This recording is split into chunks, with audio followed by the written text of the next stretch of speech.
কেন্দ্রীয় বাহিনীর সিআরপিএফ জওয়ানদের উদ্যোগে শুরু হওয়া ডাউকিমারি রথযাত্রা উৎসব এই বছর 20তম বর্ষে পদার্পণ করলো। স্থানীয় সূত্রে জানা গিয়েছে, আগে ডাউকিমারিতে কোথাও রথযাত্রা উৎসব হতো না। জানা যায়, প্রায় 20-25 বছর পূর্বে ডাউকিমারি বাজার ডাকবাংলো মাঠে বসে কেন্দ্রীয় বাহিনী সিআরপিএফ জওয়ানদের অস্থায়ী ক্যাম্প। আর সেই সময় সিআরপিএফ জওয়ানরাই ডাউকিমারি বাজারে সর্বপ্রথম রথযাত্রা উৎসবের উদ্যোগ গ্রহণ করে।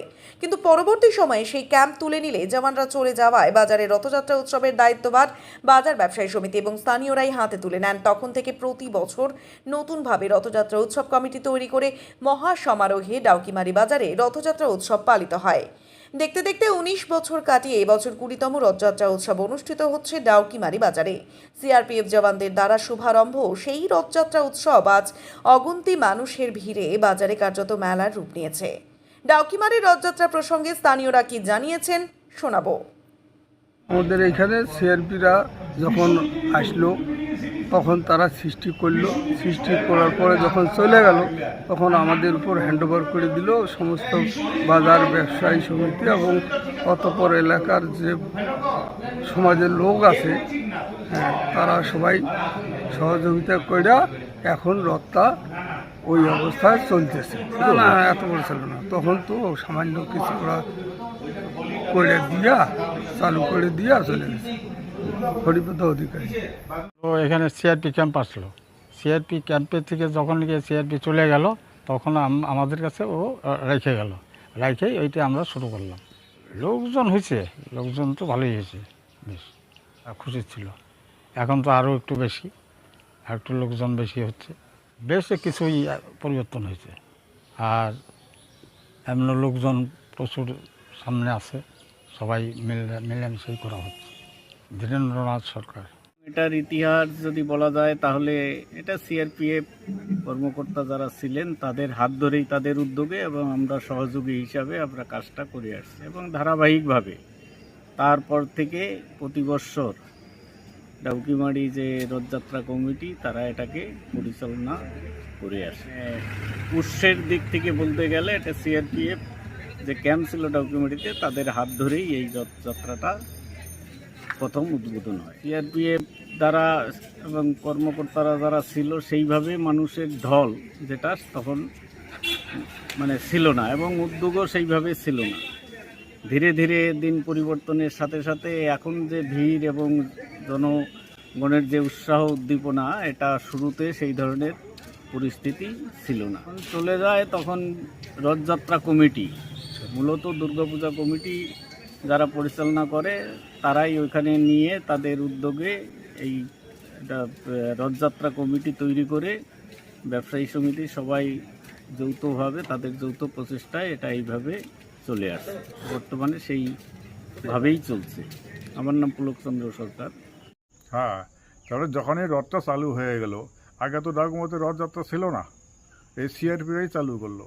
যখনই রথযাত্রা চালু হয়ে গেল তখনই একটা আলোড়ন তৈরি হয়ে গেল মানুষের মধ্যে, সেই মানুষের ঢল রীতিমতো তখন থেকেই শুরু।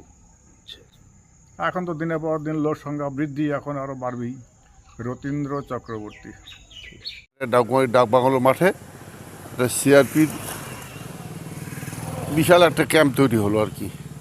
সেই সময় যারা সিআরপিএফ ছিল, এই সিআরপিএফরা প্রথম রথ শুরু করলো।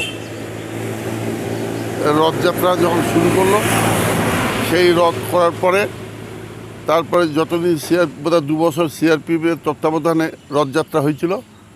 2 বছর পর যখন এখান থেকে ক্যাম্প উঠে গেল, তখন ডাউকিমারি বাজার ব্যবসায়ী সমিতির এবং যারা অন্যান্য যারা ছিল তারা তখন চিন্তা করলো যে একটা চিরাচরিত প্রথার মধ্যে যেহেতু এখানে রথযাত্রা শুরু হলো, এই রথটাকে আমরা এর উৎসবটা শুরু হলো, এই উৎসবটাকে আমরা চালিয়ে যাব। তারপর থেকেই প্রতি বছরই যখন রথযাত্রা হয় তার আগে একটা রথযাত্রা কমিটি তৈরি করে এখন অবধি রথযাত্রা চলছে আর কি। সকলে মিলে, সকলের সম্মিলিত প্রচেষ্টায়, সিআরপিএফের প্রচেষ্টায় আমরা বিশাল সমারোহে সেই সময়টা শুরু হয়। সেই রথযাত্রা শুরুর পরেই আজও মানুষের ভিতরে সেই উৎসবের ঢল কমেনি, মানুষের ভিতরে আজও উৎসবের ভাটা পড়েনি। সে উৎসবকে বজায় রেখে প্রতি বছরই চলছে 7 দিন ধরে যে আনন্দ উৎসব, রথ যাত্রা শুরু হলো, মাসির বাড়িতে একজন কোথাও কারো মাসির বাড়ি ঠিক করলো, সেই বাড়িতে থাকলো, সেখানটা পূজা অর্চনার মাধ্যমে জগন্নাথ দেবকে, জগন্নাথ, সুভদ্রা এবং বলরামকে যথাযোচিত মর্যাদায় তাদের পুজো হয় এবং প্রতিদিনই কীর্তন ভজন যা হচ্ছে, এটা এই ধারাটাকে বোঝায় আছে, এটাকে আর অস্বীকার করা যাবে না। সিআরপি ক্যাম্প হওয়ার মাধ্যমে যে রথযাত্রা প্রচলন শুরু হয়েছিল সেটা আজও অব্যাহত আছে। হ্যাঁ, সিআরপি এর হাত ধরে রথ শুরু হয়েছিল। বিমল সরকার, ডাউকুমারি। আমাদের এরিয়ার লোক সব ধূপগুড়িতে যেত, বেশিরভাগ লোক কষ্ট করে মানে রথের মেলা দেখার জন্য, রথ টানার জন্য যেত। তো আমাদের এখানে যেমন মানে 20 বছর আগে সিআরপিএফ 20 বছর হয়, সিআরপিএফ আসার পরে এখানে একটা ক্যাম্প হয়, যেখানে ক্যাম্পের মধ্যে ওনারা প্রথম অবস্থায় মানে নিজেরাই উদ্যোগ নিয়েছিল রথ টানার জন্য। তখন 3-4 বছর থাকার পর যখন ক্যাম্পটা চলে যায়, তখন এই উদ্যোক্তাটা আমাদের ব্যবসায়ী সমিতি আর স্থানীয় যারা আছেন তারাই এই মানে ভাগটা নেয়। প্রতি বছর এইভাবে চলতে থাকে, যত দিন যাচ্ছে মানুষের সমারোহ বাড়তে থাকে। তো আমাদের সেই সিআরপিএফের যে ক্যাম্পের থেকে শুরু করেছিল সেটা আমরা ভুলতে পারছি না, তাদের উদ্যোগে আমাদের এই কাজটা চলছে। এলাকার প্রত্যেকেই খুব খুশি, সবাই সমারোহ দেখতে আসে, প্রতি বছরই আমাদের লোক বাড়তে থাকে। এবার তো জায়গায় দেওয়া যাচ্ছে না, রাস্তার মধ্যে 1 ঘন্টা 1.5 ঘন্টা ভিড় ছিল। টোটালি 20 বছর আমাদের 20তম বছর। ষষ্ঠী সরকার, রথ কমিটির সম্পাদক। ব্যুরো রিপোর্ট, 8 প্রহর।